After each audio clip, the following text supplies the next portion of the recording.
Bienvenidos y gracias por acompañarnos. Este es el espacio para que sus ideas y las iniciativas del gobierno se encuentren. Llegó la hora de conectarnos esta noche en Urna de Cristal TV en directo. Don Jairo, muy buenas noches. Muy buenas noches, Andrea, y muy buenas noches a todos los colombianos que nos ven a esta hora por el canal institucional en Urna de Cristal TV, el único programa de la televisión colombiana en la que el gobierno nacional le responde todas sus inquietudes a propósito, especialmente en lo que tiene que ver en esta ocasión, Andrea, con el tema de la salud. Así es, John Jairo, hoy el gobierno nacional le responde a todos los colombianos sobre la reforma a la salud y por eso los queremos invitar a que participen en directo a través de nuestra línea gratuita nacional 018-091-9969. En Bogotá, al teléfono 566-2232, repito, 566-2232. En Skype a través de Urna de Cristal 1, en Twitter estamos en @Urna de Cristal, en Facebook Urna de Cristal y por supuesto a través de nuestra página web www.urnadecristal.gov.co. Y como les dijimos, hoy nuestro tema es el tema de la reforma a la salud. Y qué mejor tener a los invitados especiales esta noche en Urna de Cristal. El ministro de Salud y Protección Social, Alejandro Gaviria Uribe, el Superintendente Nacional de Salud, Gustavo Morales Cobo, el Viceministro de Protección Social, Norman Julio Muñoz, y el Viceministro de Salud Pública y Prestación de Servicios, Fernando Ruiz Gómez. Son los invitados esta noche. Ministro, muy buenas noches y muchas gracias por este espacio en Urna de Cristal. Muy buenas noches, John Jairo, a usted, Andrea, a todos los televidentes. Muy complacido de estar esta noche respondiendo las diferentes preguntas, inquietudes sobre la reforma a la salud, un tema que ha concentrado en las últimas semanas la atención de los colombianos. También queremos saludar obviamente al Superintendente Nacional de Salud. Superintendente, muy buenas noches. Don Jairo, buenas noches, muy complacido de estar aquí conversando con los colombianos. Y al Viceministro de Protección Social, Norman Julio Muñoz, muy buenas noches y muchas gracias por sacar este espacio hoy lunes festivo para responderle a los colombianos. Don Jairo, muy buenas noches y a los colombianos también muy buenas noches. Y al Viceministro de Salud Pública y Prestación de Servicios, Fernando Ruiz Gómez. Viceministro, muy buenas noches. Buenas noches a ti, John Jairo y Andrea, y un saludo para todos los colombianos en esta noche.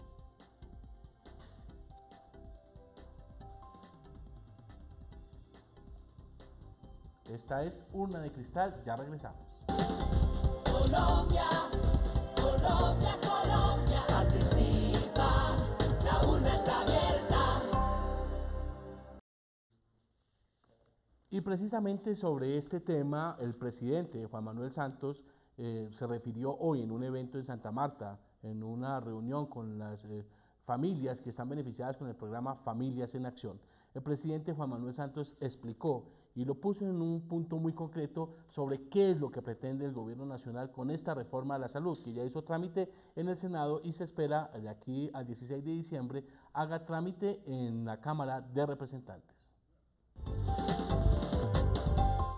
Una de las condiciones, ustedes lo saben muy bien, es que los niños vayan a los controles para que su salud se mantenga y sea cada vez más fuerte.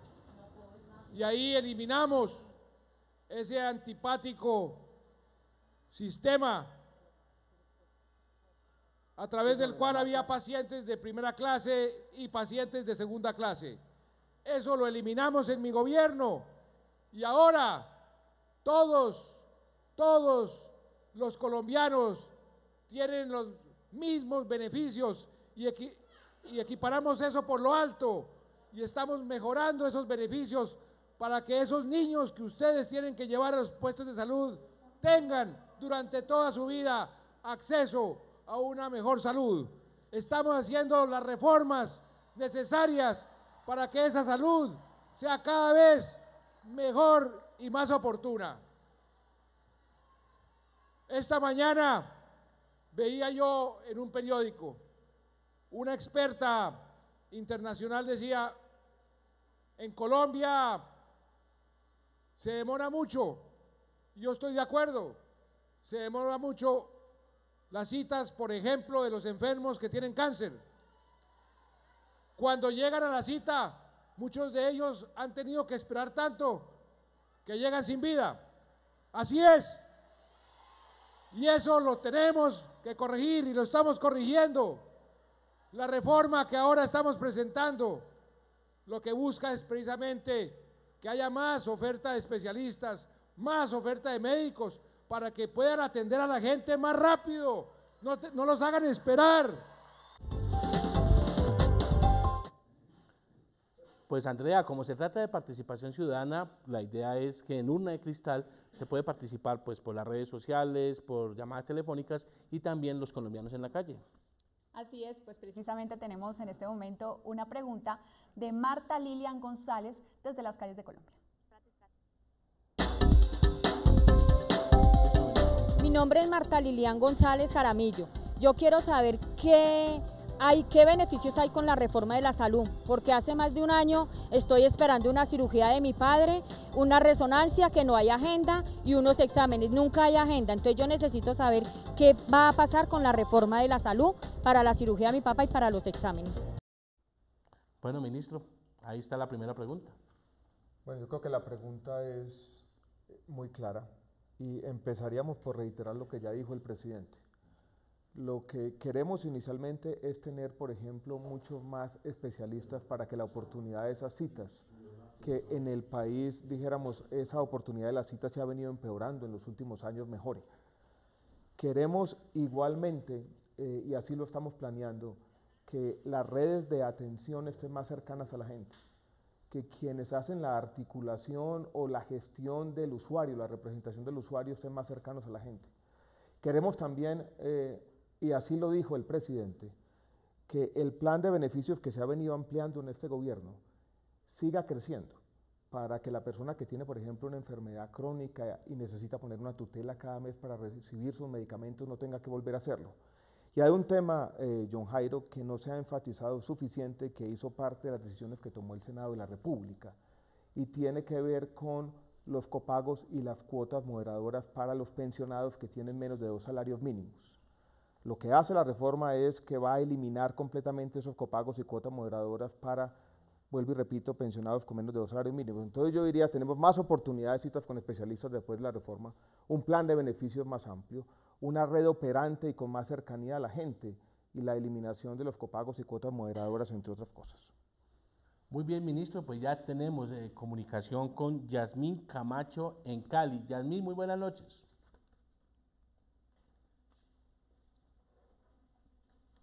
Muy buenas noches. Buenas noches, Yasmín. Soy Yasmín Camacho y quisiera hacer esta pregunta. ¿Yasmín? ¿Yasmín?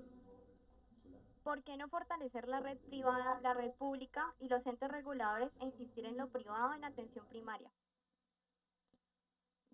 Pues ministro, básicamente la pregunta va dirigida de por qué no fortalecer la red pública, qué va a pasar con la red pública, la red privada, qué va a pasar con este tema en la reforma a la salud, lo que pregunta Yasmín.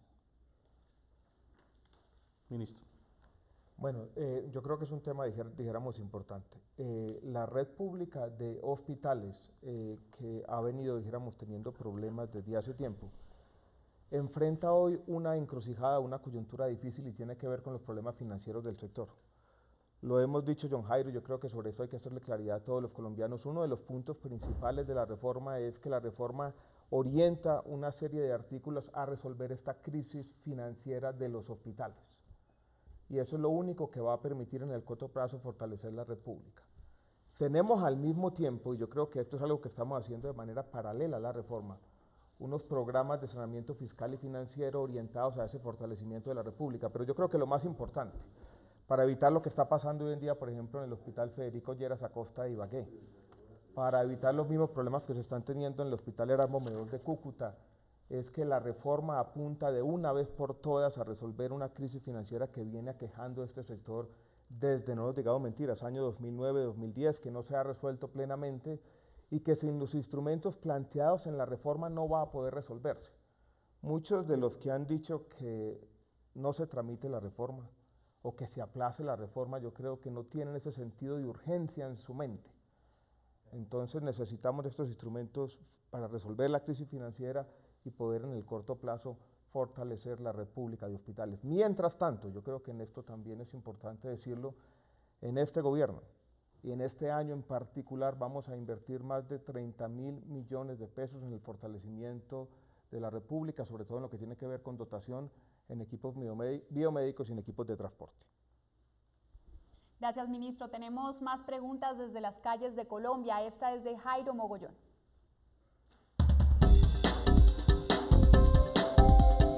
Mi nombre es Jairo Mogollón Carvajal. Le pregunto al gobierno si dentro de la reforma a la salud continúa en manos de los particulares o si por el contrario se pretende entregársela al sector público.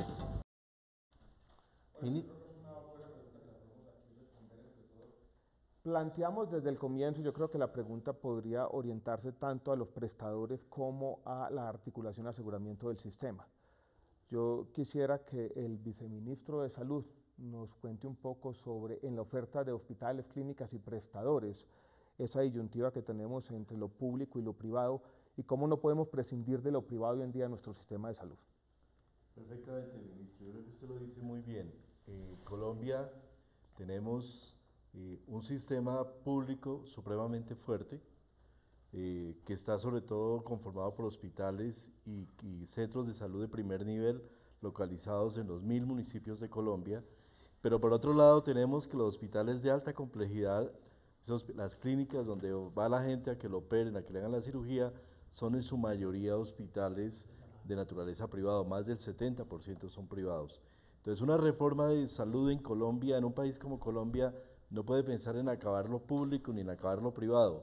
Yo creo que parte de lo que busca esta reforma es mejorar, hacer un avance muy grande en términos de favorecer la oportunidad y el acceso de la gente a los servicios, manteniendo ese hecho de que en Colombia hay una oferta privada y una oferta pública muy importante.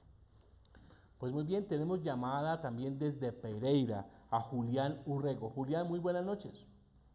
Muy buenas noches. Bienvenido, su pregunta. Pregunta para el ministro es la siguiente: ¿por qué el Estado sigue poniendo en manos de particulares y de gestoras la plaza de la salud y la salud de los colombianos en vez de encargarse directamente del Estado? Bueno, yo creo ¿Por qué se le echa la culpa a los médicos del mal funcionamiento del sistema cuando es la CPS la que pone las demoras para el acceso de los pacientes a eso? Muchas gracias, Julián. Muchas gracias, Julián, ministro. Julián, muy buenas noches. Yo quisiera, dijéramos, como hay dos preguntas, empezar con la segunda pregunta. Y es la pregunta que dice que si le echamos la culpa a los médicos, en ningún momento. Yo creo que sobre eso ha habido, dijéramos, un malentendido, ha habido una discusión que no es así. En ningún momento nosotros hemos hecho un diagnóstico donde le echa la culpa a los médicos. Lo que hemos dicho referente a algunas de las especialidades básicas es que Colombia puede necesitar, o necesita más bien, para ser enfático, aumentar la oferta de algunas especialidades importantes. Ese es el único punto que hemos hecho, y hay un capítulo de la reforma, no la reforma entera, que yo diría que no es el principal capítulo, pero es un capítulo que es importante, que contempla una serie de medidas para aumentar esa oferta de especialistas. Pero yo en esto quisiera ser enfático. En ningún momento hemos dicho que la culpa de los problemas del sistema de salud es de los médicos. Viene la segunda pregunta, donde plantea el tema de los particulares en las gestoras. Y yo quisiera llamarle la atención a Julián y a todos los colombianos sobre este tema. Y podríamos, dijéramos, visitar algunos de los temas que hace la Superintendencia de Salud. Si uno examina hoy en nuestro sistema de salud, tenemos EPS, que van a ser, dijéramos, después de una transformación estructural, los futuros gestores, empresas que son privadas, empresas mixtas y empresas que son públicas. Si uno mira los rankings, y el Supersalud nos puede hablar un poco de eso, de cuál es el mejor funcionamiento, cuáles funcionan bien y cuáles no funcionan tan bien, no necesariamente son las públicas las que han históricamente funcionado bien, y no necesariamente son hoy en día las públicas las que hacen la tarea.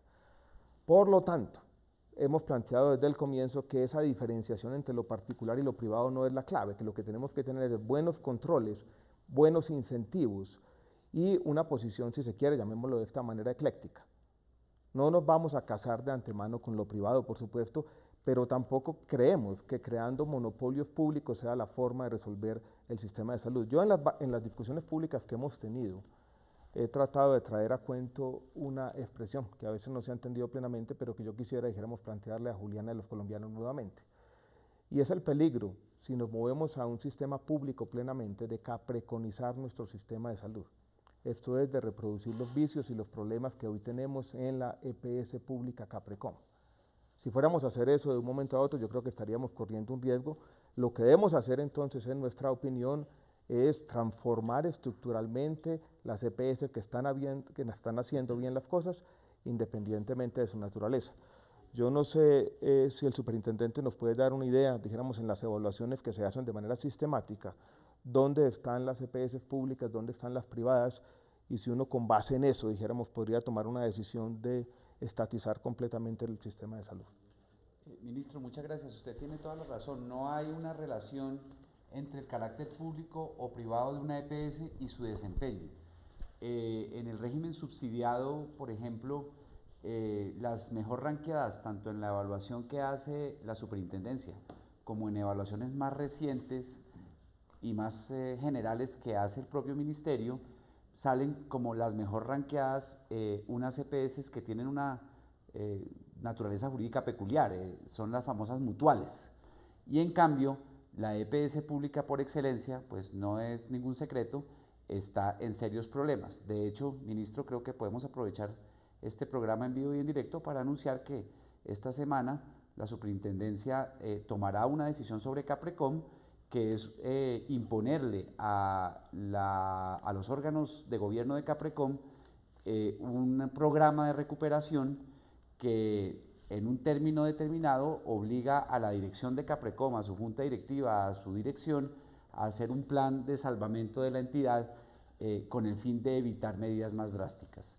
En el régimen contributivo también encontramos que las empresas mixtas y privadas dan un mejor resultado que aquellas que tienen mayor participación pública. En general, esto simplemente para ratificar lo que usted acaba de decir, no hay una relación entre el carácter público o privado de una EPS y su desempeño. Eso depende. Por ejemplo, ha empezado a dar muy buen resultado el esquema mixto que se ha implantado este año en Antioquia, donde hay participación del departamento, del municipio y de una caja de compensación. Muchas gracias, señor superintendente. Les recordamos entonces nuestras líneas a las que se pueden comunicar en directo. En Bogotá al 018.000 91 99 69. Esa es la línea gratuita nacional. Y en Bogotá al 566-2232. Y por supuesto también lo pueden hacer a través de nuestras redes sociales, en Twitter como @urnadecristal. En Facebook también estamos como Urna de Cristal, nuestra fanpage.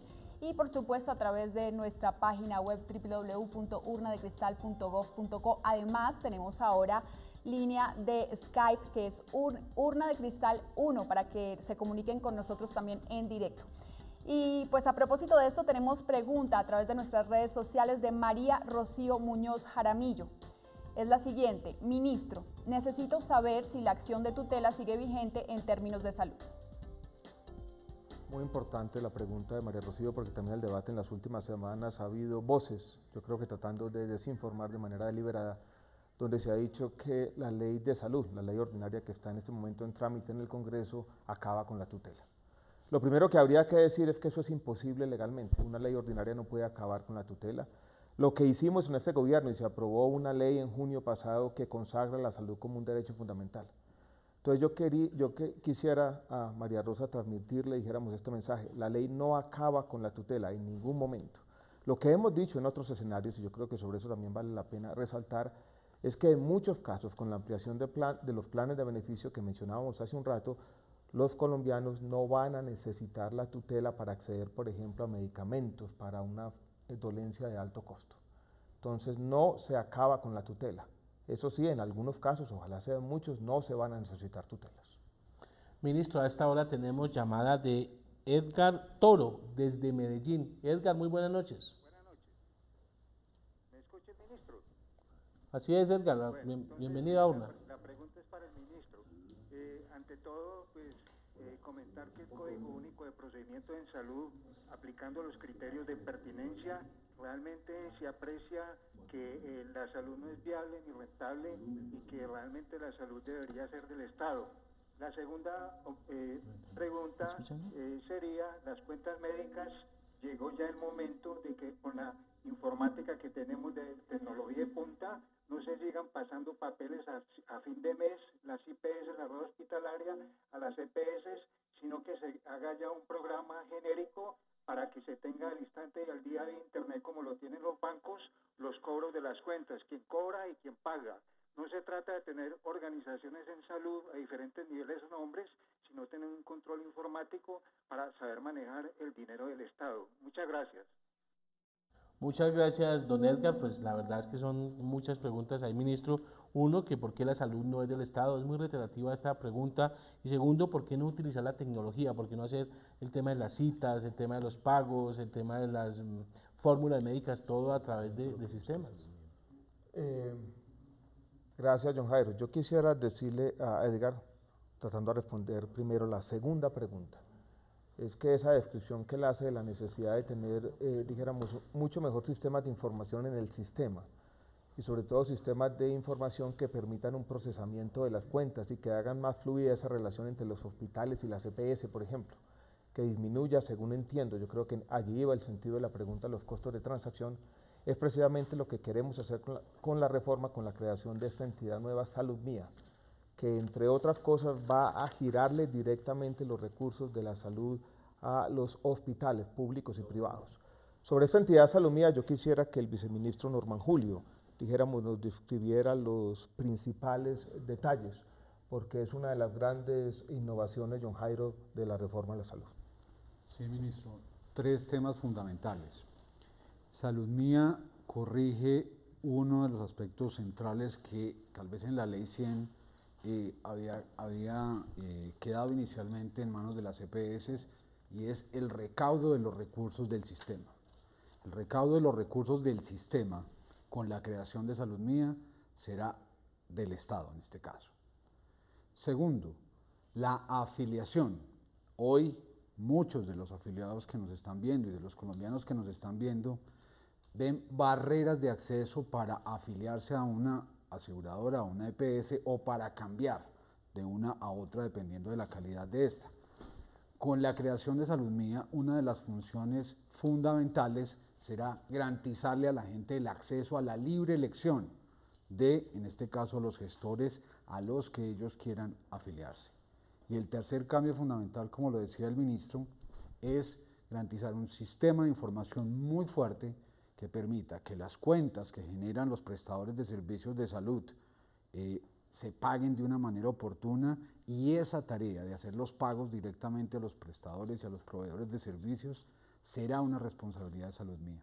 Entonces, esas 3 responsabilidades son un cambio fundamental que trae la creación de esta entidad.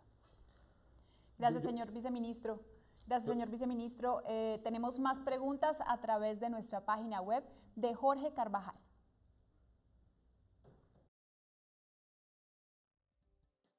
Quisiera saber cómo afectará la reforma a los ingresos de los trabajadores de la salud y los tipos de contratación. Ministro. Bueno, yo creo que aprovecho la oportunidad de esta pregunta para también contestar algo que se ha dicho en las últimas semanas y que es completamente falso. Circuló una información por las redes sociales y creo que alcanzó a ser publicada en una revista de circulación nacional diciendo que la reforma le iba a imponer algunos topes a la remuneración de médicos especialistas y de médicos generales. Creo que incluso se habló de valores específicos, un tope de 3,5 millones de pesos para los especialistas y un tope de 2 millones algo para los médicos generales. Eso es completamente falso. La reforma a la salud en ningún momento contempló imponer topes a los salarios de médicos o de trabajadores de la salud y mucho menos de los especialistas. Yo creo que sobre esto debe existir claridad plena. La reforma tiene que enfrentar, dijéramos, un punto fundamental para los trabajadores de la salud y es la formalización, y la formalización sobre todo de los trabajadores de las empresas sociales del Estado, de los hospitales públicos, donde tenemos que hacer en los próximos años, la formalización de más de 40,000 trabajadores de la salud. Y lo que está haciendo la reforma es decir, para hacer esto con calma y hacerlo de manera coordinada con los sindicatos y los trabajadores de la salud, le estamos pidiendo facultades extraordinarias al Congreso para que en un término de 6 meses, vuelvo y repito, podamos afrontar uno de los grandes problemas que tiene nuestro sistema de salud, y es esa informalidad laboral. Entonces yo creo que esto es una buena noticia para los trabajadores. Queremos que se formalicen esas relaciones que han sido informales. Aquí han proliferado las cooperativas de trabajo asociado y otras formas, dijéramos, de informalidad. Ese es un punto importante. Y hay otro sobre el que también podríamos insistir con el viceministro, y es tal vez una aspiración antigua de muchos trabajadores de la salud, y es por primera vez en la historia de Colombia formalizar o tener contratos de trabajo específico para los residentes. Si el viceministro nos podría dar una descripción, dijéramos, concisa de ese punto.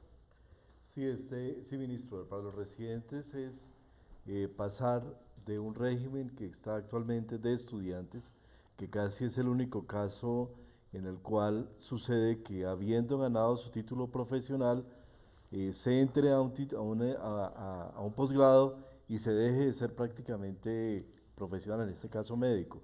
Actualmente los estudiantes de especialidad en Colombia no tienen la autonomía para formular, para que sus actuaciones en el ámbito de los hospitales sean reconocidas por el sistema. Este es un avance muy importante que hacemos. Y dentro de eso, lo que proponemos en la ley es generar una forma especial de contratación, un contrato de aprendizaje para residentes bajo el cual se les pague, cosa que actualmente no hay, no se hace, y se les reconozca su trabajo durante el periodo en el cual están haciendo su especialidad. Esto es igual a lo que se hace en todos los países del mundo, y Colombia es un caso excepcional. En Latinoamérica, ministro, es el único país donde a los residentes no se les reconoce de alguna manera su trabajo. Lo que avanza esta reforma frente a los residentes y a la formación de especialistas es lograr que tengan un reconocimiento, un justo y digno reconocimiento por su labor durante el periodo que son periodos muy largos, hasta de 5 o 6 años, los que están haciendo su residencia. Pues viceministro y ministro, a propósito de lo que ustedes están hablando, tenemos llamada de Arturo Montejo. Él es un médico residente de la Javeriana y está aquí en Bogotá. Doctor Arturo, muy buenas noches, bienvenido a Urna de Cristal. Buenas noches, un cordial saludo para todos, para el ministro Gaviria, para el viceministro Fernando Ruiz.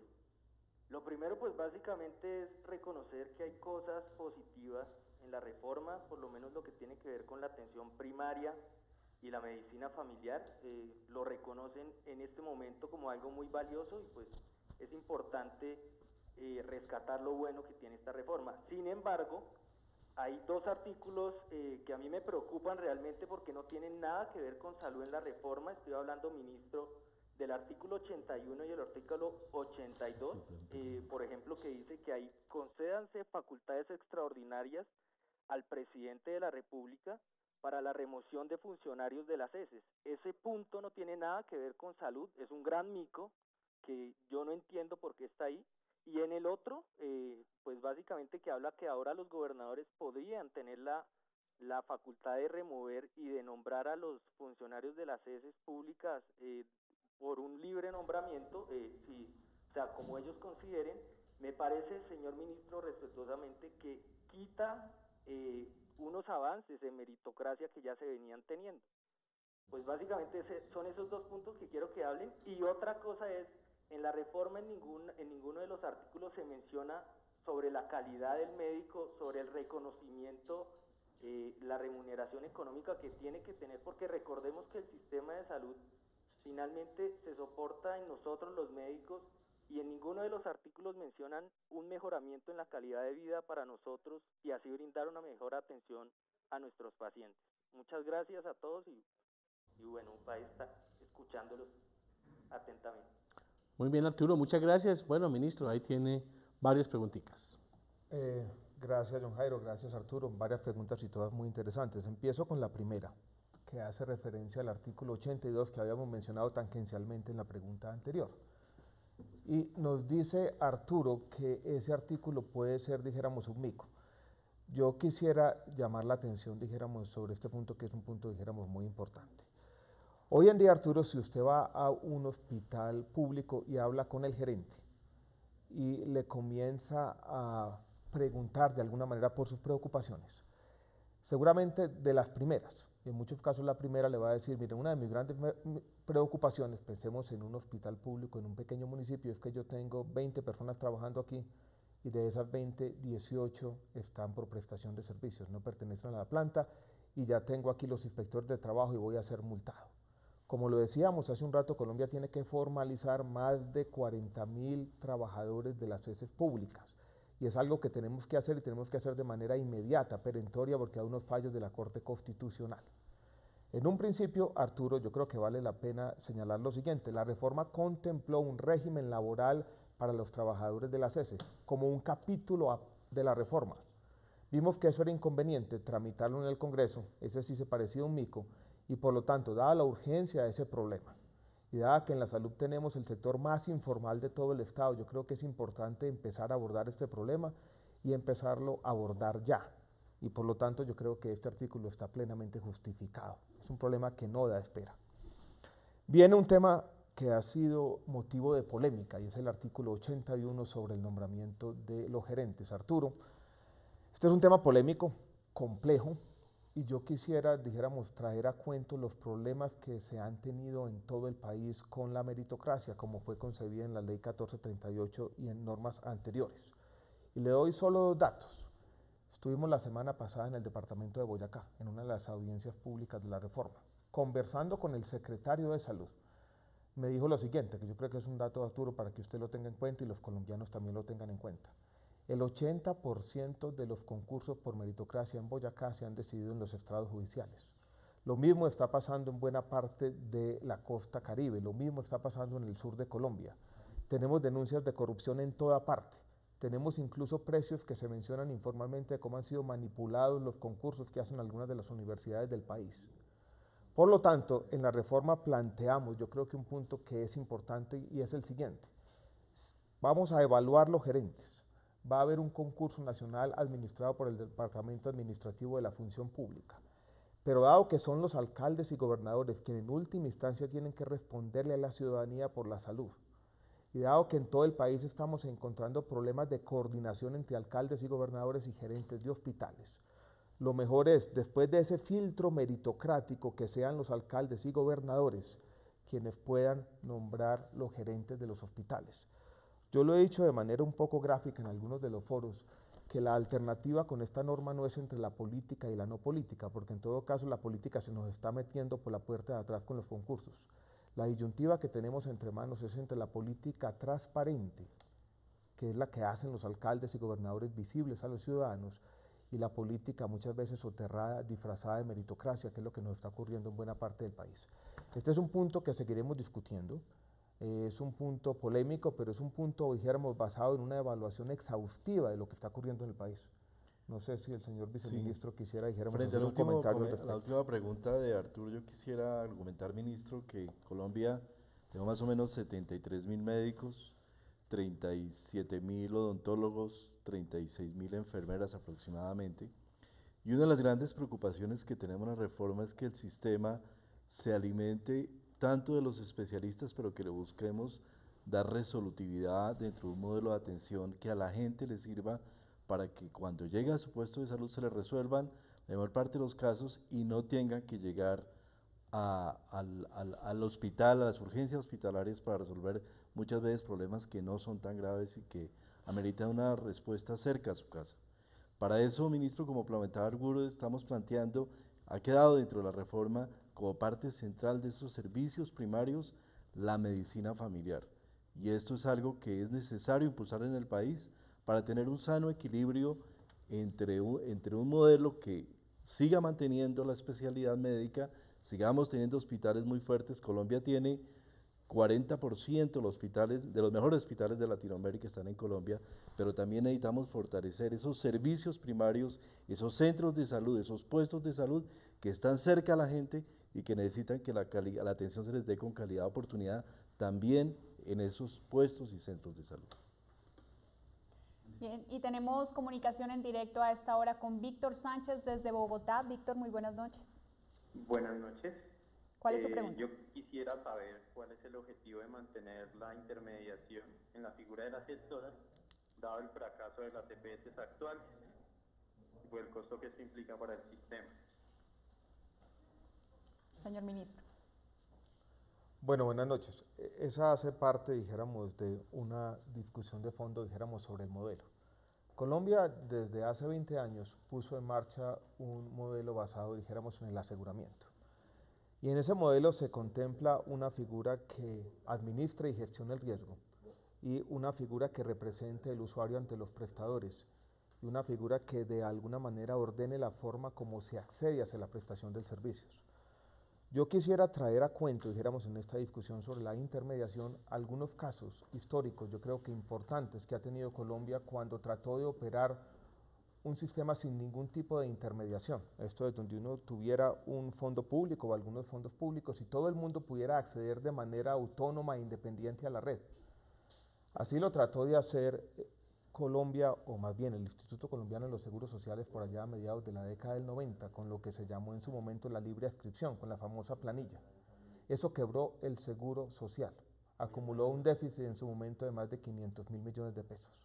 Años después, en la década anterior, para atender la salud de los desplazados que en su momento estaban creciendo en todas las ciudades colombianas, se trató de implementar o de poner en práctica un sistema similar. Cualquier desplazado podía ir a cualquier hospital y simplemente la factura llegaba en ese momento al FOSIGA.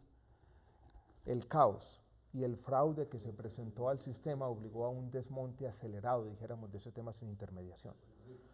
Yo no sé si lo que plantea, dijéramos, el oyente, es un sistema en el cual uno transfiera todos los recursos a los hospitales públicos, un tema que no tiene en cuenta que, por ejemplo, para los niveles de alta complejidad, ya el 70% de la oferta es privada en Colombia. Por lo tanto, hemos creído, yo creo que en esto hay una coincidencia no plena, pero una coincidencia importante, que tiene que existir un articulador en el sistema, tiene que existir un agente que conecte los fondos públicos con los prestadores, que represente el usuario, que haga esa labor, dijéramos, invisible. Sobre las funciones, dijéramos, de ese articulador hay una discusión importante, hay una propuesta en la reforma, una propuesta que estamos dispuestos a debatir. Por ejemplo, hay una discusión muy interesante sobre qué tanto riesgo deben asumir. Nosotros creemos que deben asumir algún riesgo, pero no todo el riesgo.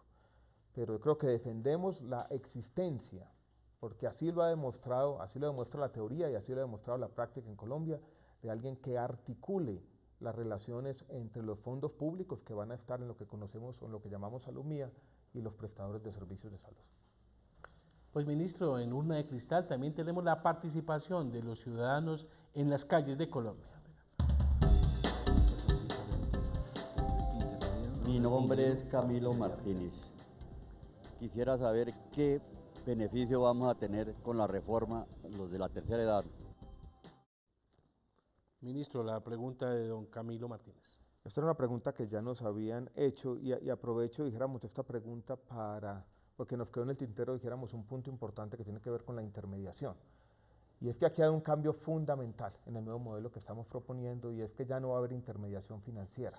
La intermediación va a estar centrada, dijéramos, en el usuario. Ya los gestores, las EPS transformadas de manera estructural, no van a manejar los recursos. Y yo creo que en eso hay una transformación de fondo sustantiva que vale la pena enfatizar. Quisiera decirles sobre el tema de la tercera edad, volver a repetir, dijéramos, los 4 puntos que son importantes. El primero tiene que ver con la eliminación de las cuotas moderadoras y los copagos para los pensionados que tienen menos de 2 salarios mínimos. El segundo tiene que ver con la ampliación sustancial del plan de beneficios. Si la persona tiene una enfermedad crónica y tiene que recurrir cada mes a una tutela, no tendrá que volver a hacerlo. El tercero tiene que ver con la cercanía importante de las redes de atención.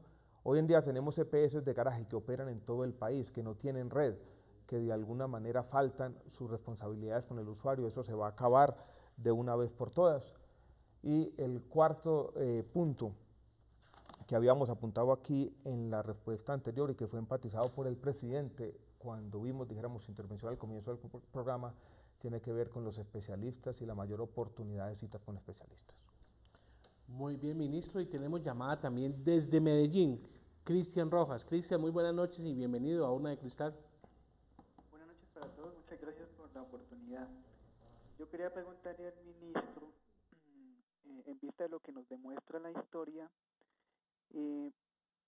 ¿cómo nos van a garantizar a los colombianos, ¿sí?, que estas nuevas gestoras que funcionan muy parecido a las EPS van a evitar que se apropien pues del recurso de la salud, como el caso de Salud?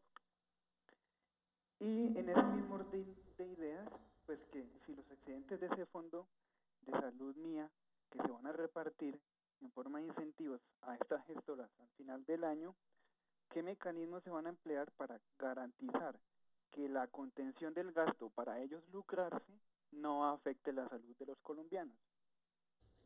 Muchas gracias. Muchas gracias, Cristian. Bueno, ministro, las preguntas, el tema de las gestoras, básicamente lo que preguntan desde Medellín. Yo creo que esa es una pregunta muy importante para hacer claridad sobre las diferencias entre el modelo que estamos proponiendo y el modelo actual, porque muchas veces se ha dicho que es simplemente un pleno maquillaje o es un cambio de nombres. Yo creo que la pregunta nos da una oportunidad, dijéramos, importante. Mencionó la persona el caso de Salucop. Yo creo que en eso tenemos que hacer énfasis en algo que ya dije, pero es muy importante. El caso de Salucop se basa en una liquidez que usted le entrega a la EPS y por lo tanto una desviación de los recursos. Salucop estaba manejando de manera directa los recursos y por lo tanto pudo invertir la plata de la salud en unos fines o en unas actividades que nada tenían que ver con la salud. Eso se acaba completamente en el nuevo modelo porque, vuelvo y repito, el manejo de los recursos se hace de manera ya centralizada en este fondo Salud Mía. Yo creo que sobre eso debemos tener claridad plena. Sobre los gestores, yo quisiera, dijéramos, Norman, Julio, que enfatizáramos algunas de las diferencias. Y yo empezaría por una que es importante y tiene que ver con el tema del pago por los resultados en salud, cosa que no contempla el modelo actual. Hoy, independientemente de lo que hagan o dejen de hacer, las EPS reciben exactamente los mismos recursos.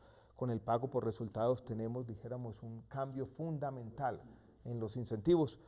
Pero ¿por qué no hacemos, doctor Norman, Julio, dijéramos, un resumen sobre esas diferencias entre gestores y EPS? Y yo quisiera también aprovechar la pregunta para que el superintendente nos haga un resumen conciso, si se quiere, sobre los temas que tienen que ver con los adelantos en la supervisión, vigilancia y control, porque uno de los problemas que hemos tenido históricamente, dijéramos, en el sistema también son fallas de supervisión, vigilancia y control. Sí, ministro. Volver a recordar 3 temas fundamentales. La terminación de la intermediación financiera. Las EPS hoy administran los recursos, recaudan y administran los recursos. En la reforma, el que recauda y va a administrar los recursos se llama Salud Mía. Ese es un primer cambio fundamental y eso va a permitir una mayor protección de los recursos y por ende una mayor transparencia en el uso que se le dé a ellos. Segundo, las EPS hoy tienen la función de afiliar a la población y en algunos casos generar barreras de acceso. Esa función ya no la tienen. Todos los ciudadanos podrán de una manera libre elegir a cuál de las gestoras se esperan afiliar. Y tercer punto, ya no está en manos de las EPS hacer los pagos directamente, que esto genera unos rezagos y unos problemas en el acceso a servicios de salud. Estos recursos o estos pagos se va a hacer directamente a los prestadores. Y fundamentalmente uno de los cambios centrales es que el incentivo fundamental, en este caso de las gestoras, no va a ser la retención de los recursos o las barreras de acceso para contar con un mayor nivel de recursos. El incentivo fundamental va a estar dado por el desempeño en salud que tengan estos gestores. Si un gestor tiene a su población con buenos resultados en salud, con baja mortalidad, con baja morbilidad, pues fundamentalmente va a ser una EPS o va a ser un gestor con resultados buenos. Entonces, los incentivos cambian de una manera fundamental y la remuneración va a depender de los resultados que este gestor en salud genere. Superintendente, en un minuto, un poco los adelantos en los temas de inspección, vigilancia y control y cómo la reforma, dijéramos, nos lleva a tener algo que en el pasado no tuvimos plenamente. Ministro, muchas gracias. Lo primero es que por un camino distinto al de la reforma de ley, pero muy vinculado con esta, el jueves pasado el señor presidente Santos firmó un decreto que estructura íntegramente la Superintendencia Nacional de Salud y fortalece tanto su supervisión del sector por la vía de la administración de los riesgos de salud y financieros, fortalece la eficiencia de su capacidad sancionatoria y mejora también su capacidad de atender peticiones, quejas y reclamos. Sobre ese avance muy importante, decidido por el Gobierno Nacional la semana pasada, se suma la reforma de ley en la que también se está fortaleciendo la superintendencia, dotándola de capacidades sancionatorias a través del procedimiento oral, perfeccionando sus mecanismos de control preventivo a través de las intervenciones, las liquidaciones y otras medidas especiales, y articulando de mejor manera la relación entre la Superintendencia Nacional de Salud y las entidades territoriales. Por un lado, autorizando la creación de oficinas regionales y por otro, permitiendo una coordinación más sólida entre los departamentos, los municipios y las superintendencias. De tal manera que todo el enfoque es para una gestión más preventiva que reactiva por parte de la superintendencia. Saludamos a esta hora de la noche a Daniel Burbano desde Bogotá. Daniel, bienvenido a Urna de Cristal.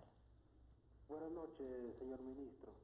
Mire, tengo dos preguntas para hacerle. Yo soy especialista, soy dermatólogo, y en el momento yo veo un problema muy grande con la reforma. ¿Qué va a pasar con tanto especialista que va a haber? Al momento, en este momento, hay especialistas, colegas míos de esta especialidad y de otras, sin trabajo. ¿Por qué? Porque las EPS, aunque lo necesitan, no contratan, igual que los hospitales públicos, aunque lo necesitan, no contratan, aducen que no tienen dinero, aducen que están endeudados, etcétera, etcétera, etcétera. La segunda pregunta, y si usted no lo sabía, ¿qué va a hacer para evitar el carrusel de la contratación en medicina? O sea, eso no solamente pasa con especialistas, pasa también con médicos, con odontólogos, enfermeras.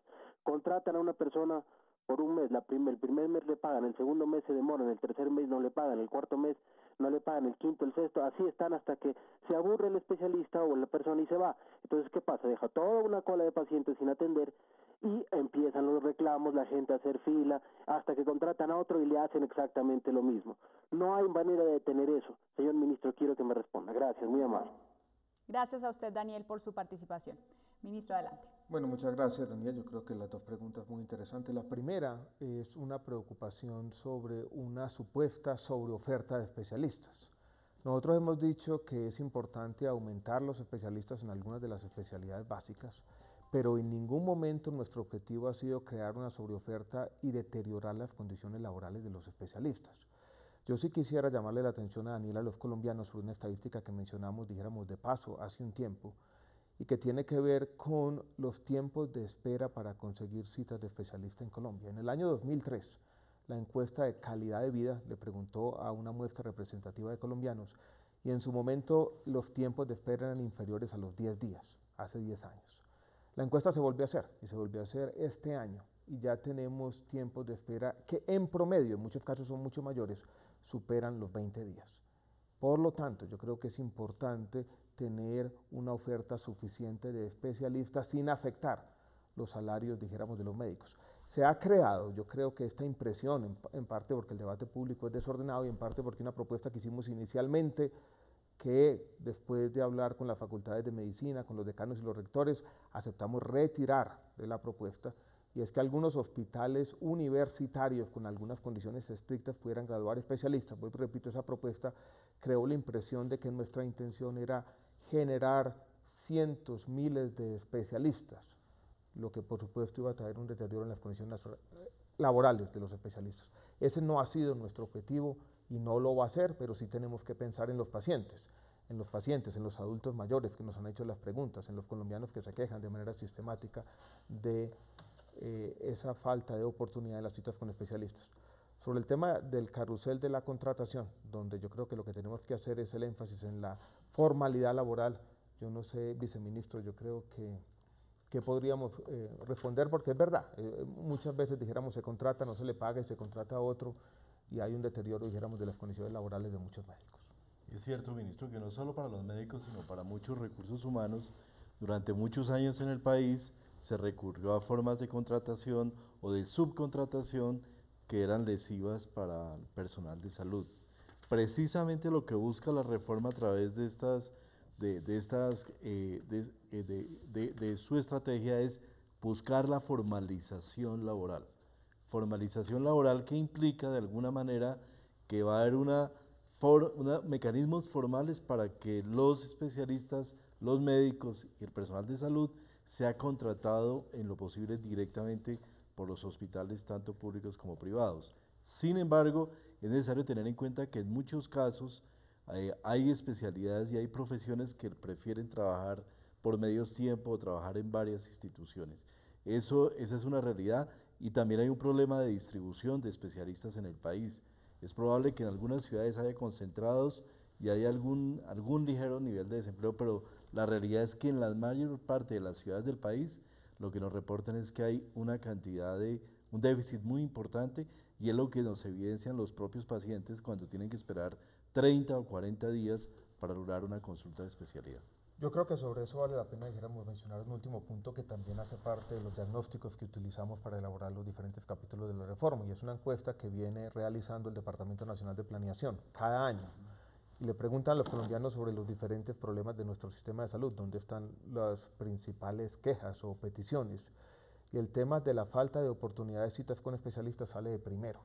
30% de los colombianos lo mencionan como el principal problema de nuestro sistema de salud.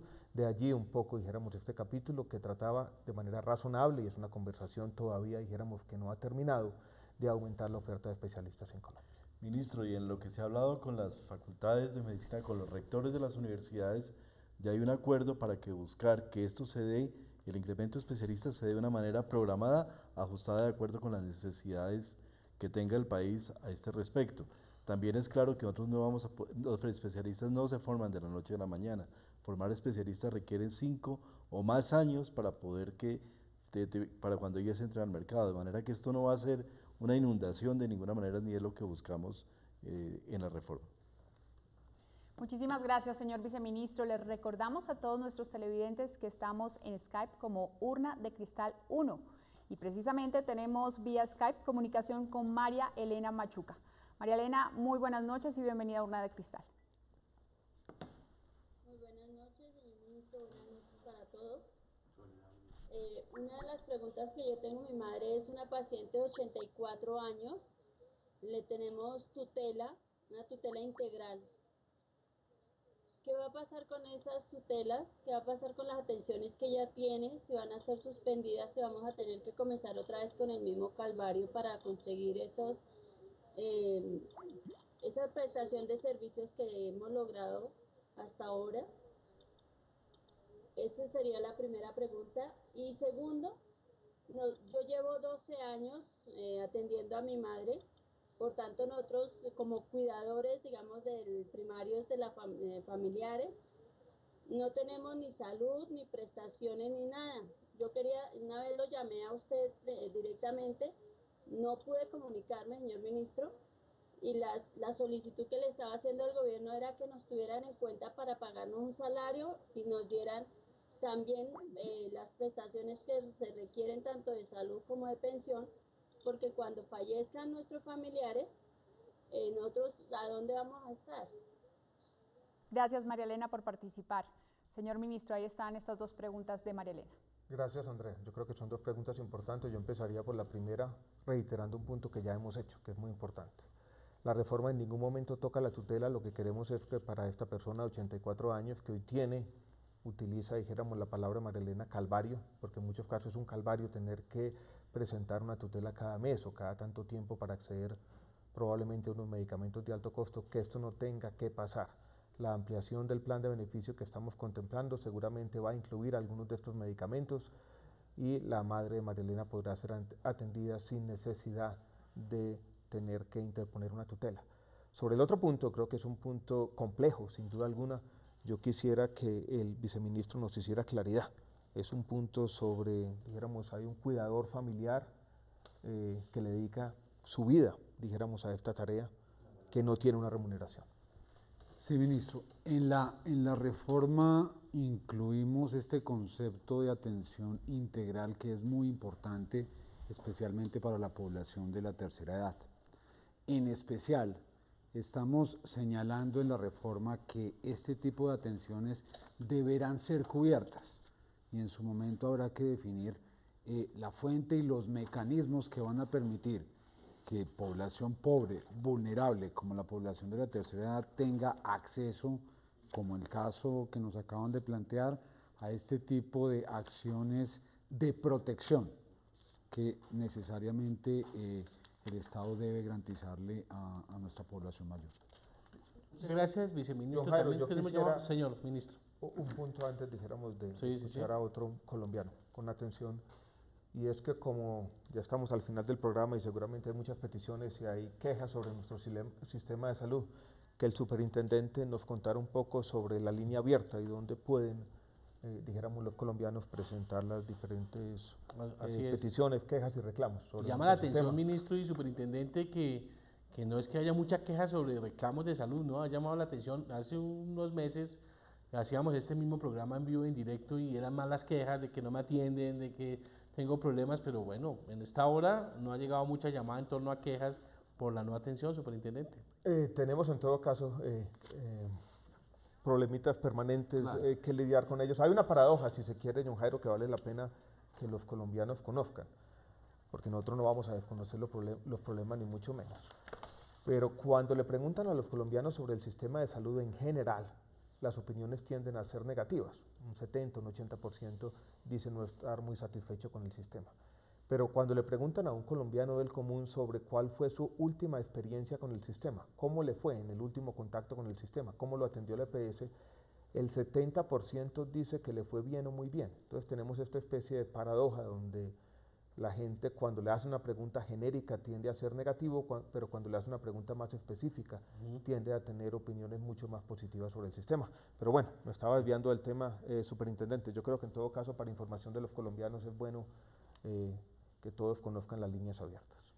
Ministro, en efecto, la Superintendencia Nacional de Salud tiene un esquema de atención a los ciudadanos múltiple por distintos canales, esquema que además, como lo expliqué hace un rato, está reforzada tanto por el decreto que se expidió la semana pasada que reestructura la superintendencia, como por los nuevos instrumentos que están en la reforma que usted está liderando.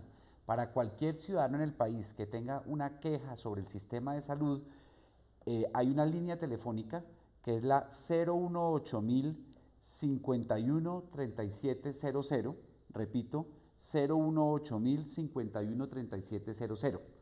Para los residentes en Bogotá, ese servicio telefónico se presta a través del 483-7000, 483-7000.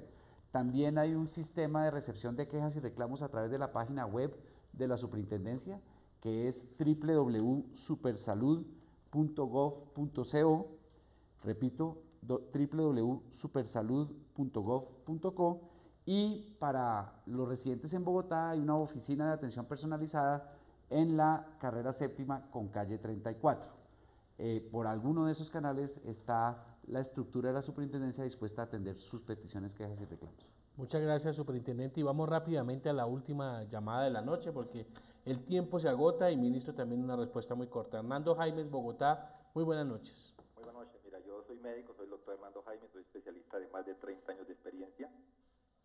Son dos cositas, menos mal que me tocó cerrar. En primer lugar, una pregunta de un doctor Arturo de Medellín, un residente, y no se contestaron las preguntas. Fueron muy interesantes, pero no se respondieron completamente, me llamó mucho la atención. En segundo lugar, todos sabemos que en este momento hay un paro de estudiantes, internos y residentes y especialistas, perdón, la repetición de la I, nacional. No he escuchado hasta el momento que se haya llamado a dialogar con ellos, se haya sentado el ministro y el gobierno a hablar con ellos, porque me parecen muy interesantes sus quejas, porque yo los he escuchado bastante, incluso los he acompañado a las marchas, y en ningún momento veo que les hagan parabola. Me parece que es muy interesante y realmente todos sabemos que son quienes mueven los hospitales. Sin residentes, internos y estudiantes, los hospitales se paralizarían, y ahorita en este momento hay crisis en esa parte y no se ha hablado de eso. Muchas gracias. Ministro, muy corta la respuesta porque nos está acabando el tiempo. La respuesta es muy corta y es muy fácil. Yo creo que nosotros hemos dicho desde el comienzo que esta es una construcción colectiva. Nos estamos sentando con todas las partes interesadas. Empezamos la Vuelta a Colombia de la semana pasada. En la ciudad de Tunja estaremos visitando todas las ciudades del país. Vamos al eje cafetero esta semana, estaremos en la costa Caribe la otra semana, escuchando a todo el mundo, a los internos y residentes, pero todo el país. Seguramente nos vamos a sentar en los próximos días con la Asociación Nacional de Internos y Residentes a escuchar sus peticiones. Ellos conocieron esta propuesta incluso en un mensaje que vi este fin de semana. Ellos incluso dicen de manera explícita que varias de las cosas que queremos incluir, viceministro, habían sido propuestas por ellos mismos, cosa que me complace, sin duda, porque de alguna manera estamos incorporando algunas de sus peticiones, pero nos vamos a sentar con ellos puede estar tranquilo quien hizo la última pregunta. Pues muchísimas gracias, señor ministro, por haber atendido esta invitación a Urna de Cristal TV y por supuesto a los señores viceministros, al señor superintendente, y bueno, extendemos la invitación para que sea nuevamente el tema de Urna de Cristal TV, John Jairo. Sin duda, ministro, vamos a tener muchas urnas de cristal sobre este tema y en la medida que vayan avanzando los debates, en la medida que si se aprueba en el Congreso de la República antes de finalizar el año, seguramente estaremos explicándole a los colombianos y recepcionando todas las inquietudes que tienen sobre este tema.